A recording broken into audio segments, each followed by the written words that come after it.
you may already be well aware, but it's allergy season. And in case you got some questions about how to protect yourself and your family, we've got an expert here. We have Dr. Ruth Adelle, who I know treats a lot of patients with allergies at our primary care clinic, USMD. Thanks for being with us, first of all. Thank you so much, Lauren. I'm glad to be here. Okay, I know we got a lot to cover. First of all, you're finding that climate change is a factor for allergy sufferers? Absolutely. The prediction is that as climate starts to change and warm, that we're going to have allergies start earlier, last longer, and be more severe. Okay, you've got a quiz for us. Let's see, question number 1. Pollen counts can predict bad allergy days. True or false? True? That is true, okay. Yes. Pollen counts measure how much of the fine yellow dust is in the air over a period of time, just like what you see on the hood of your car.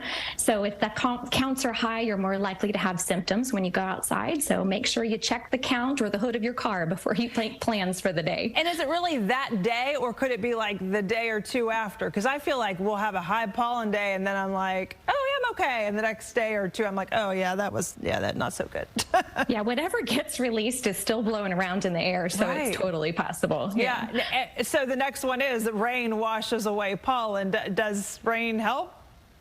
It does, in fact. So just like it washes off the surface of your car, it's washing off of everything else too. So temperature, time of day, humidity, all of those things can affect the level of sneezy stuff. So if you have allergies, the best time is to go out right after a heavy rain. Okay. Question 3, local honey can fight off allergies. I've heard this to be true because, and that you want to have local honey because that's what the bees, is this true? So I hear this from patients all the time. Some of them swear by it, but It's actually a myth. Oh, really? Some people believe that this sweet treat is a natural remedy for pollen problems, but it is not. The type of pollen that's in local honey is different than what we usually have allergies to. Okay. 4, mold allergies strike only indoors. I'm going to go false on that one. Mold's mold. Good call. Yes. Super tiny mold spores show up everywhere. They grow on soil, decayed leaves, rotted wood, and they're worse in damp weather. Okay. Now, you've got some tips for us. One of them is like, if it's windy, stay inside.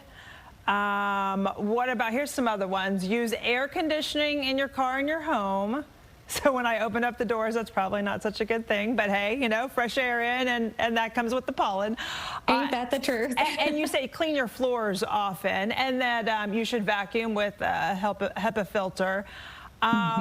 And you've also made some suggestions for some of the best over-counter medicines as well. What should we all be taking? And should we be starting, this is my thing, like, so I know like it's going to be bad in, you know, March. Should I have started taking this medicine like in prep, like in February? That's an awesome question. So there's 3 main things that I recommend over the counter for patients. The first is an antihistamine. Those act a lot more quickly. So things like Claritin, Zyrtec, the generic forms of those, Allegra, you can take those as needed, or if you have somebody that has terrible allergies, you can do them all the time. There's another group of medications called nasal steroid sprays that you can get over the counter. Those sometimes take time to build. So if you know that you have some terrible spring allergies starting in February with that nasal spray, is probably a really good idea. And then the last thing is to use some nasal saline. Just washing the mucous membranes off can do a lot. Yes. My husband swears by that, but I don't know. It just hurts. I feel like I'm trapped in not for everyone, for sure. But it works. I've heard it works. Does. Thank you for your insight. Appreciate it.